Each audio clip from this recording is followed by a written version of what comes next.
going back to your question, I think the risk exists. It is a possibility. I think the likelihood of that happening is moderate or perhaps below, but there is obviously no room for complacency with anything that regards the Islamic Republic and the crazy regime that currently governs it. Scott, I'd love you to comment on this as well. And you did talk in our last interview about a grand bargain, an opportunity for a grand bargain. Do you think this could, playing devil's advocate, could this lead to a deal with the US, Iran, that ends their nuclear program but offers them other forms of security, or that it has become a lot more elusive now? Look, this is up to Iran. I mean, Iran has to make the decision what it wants to do with enrichment. If Iran wants to agree to zero enrichment, I do believe that there's a grand bargain to be had with the United States, but not with Israel. Again, I believe that Israel is committed to a regime change path. Let me just give you a little war story here. At the end of Desert Storm, after the international community had come together to hold Iraq accountable to get disarmament, the Israeli government made a decision that they wouldn't accept the disarmament, that the big threat was Saddam Hussein. And so Uri Sagai, who was the director of military intelligence after the war, put a plan forward to assassinate Saddam. And that plan was actually about to be implemented in November of 1993. They were doing a final dress rehearsal when an accident occurred. I can't call it a training accident, but the rehearsal accident killed 5 Israeli soldiers, and they terminated that operation, but not their intent to kill Saddam. I went to Israel in October of 1994 and met with Uri Sagai, where I said, look, rather than seek regime change, why don't you give us a chance, give weapons inspectors a chance to do our job? And, we can't close the books until Israel agrees that there are no weapons of mass destruction. And he went to the leadership, and the leadership came back and said, yeah, we're willing to do this. And for the next 4 years, we worked with the Israelis and everybody else to fundamentally disarm Iraq. By the time I left in June of 1998, that was my last visit to Israel, Iraq had went from the number 1 threat down to, I think, number 8. And the man in the Israeli, in Amman, their intelligence service, who was supposed to be the guy who knew about Saddam, went from viewing Saddam as this irrational actor that had to be assassinated and removed to Saddam being a rational actor who could be dealt with and Israel could live in peace and harmony with, so long as he didn't have weapons of mass destruction. That shows what engagement can do. So I'm hopeful that there's a grand bargain out there that could finally convince the Israelis not to go after Ali Khamenei and seek regime change. I don't know, but I know this. As long as Iran seeks to talk about having any enrichment capability, Israel at this point in time won't accept that. And it appears that the United States won't accept it at all.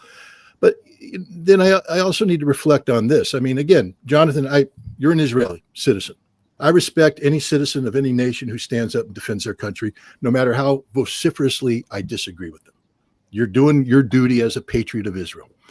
But you do know that Iran is a signatory to the Nuclear Non-Proliferation Treaty, and Israel is not.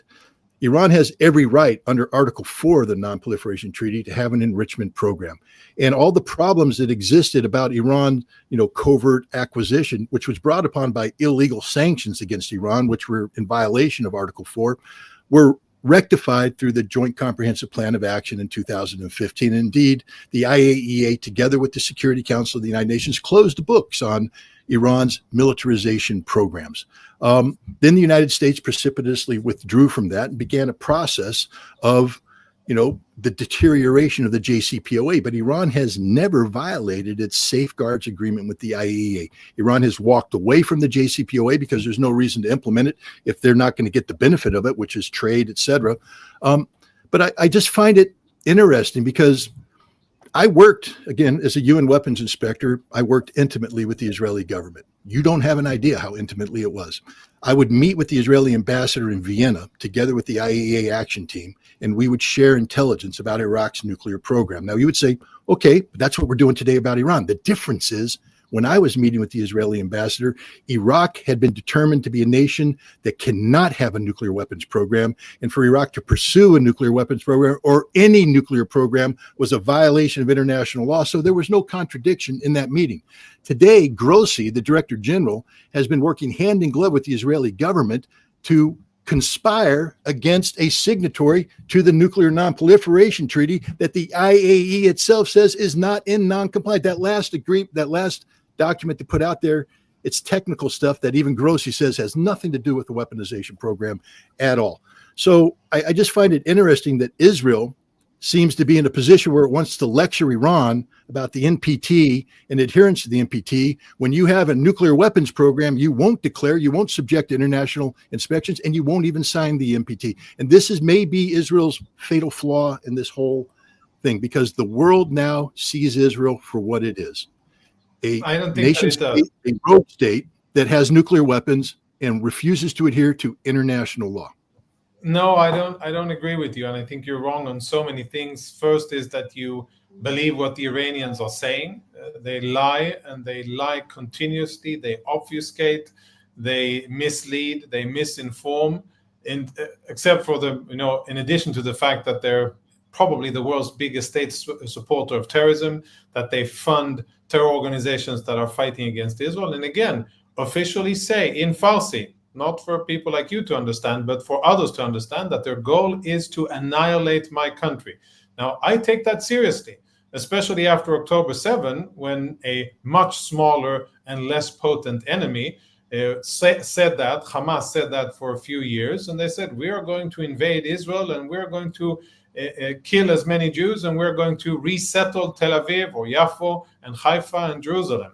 And many Israelis didn't, pay much attention to that. I think after that event, I think we have to really listen to what our enemies are saying. And I think you'll excuse me for not being impressed with words when there is a clear and present danger to my country, to my people, to my family, which isn't being dealt with effectively by other means. So Iran, to me, is a rogue state.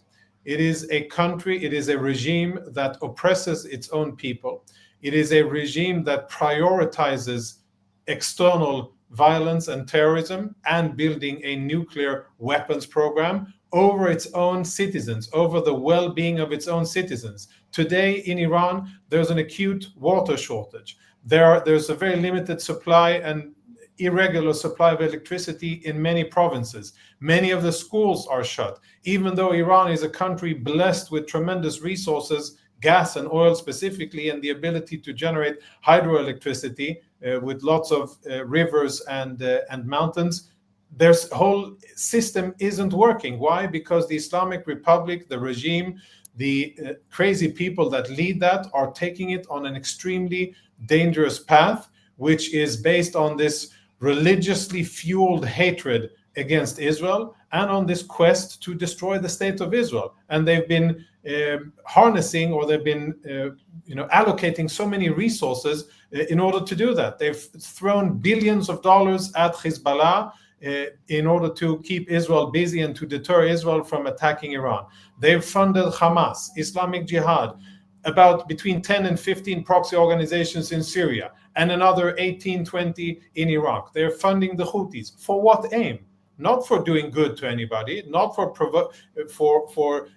promoting progress or anything effective in Iran, just for trying to attack Israel. And I think that Israel is not only doing the right thing, but very, very justified at, for the first time, taking the battle back to Iran. Iran is the aggressor. Israel hasn't built proxies around Iran's border, and Israel isn't attacking Iranian civilians with those proxies. And we have not been doing that for the last 25 years. Iran has been doing that. Israel has not said that it wants to destroy the Islamic Republic of Iran.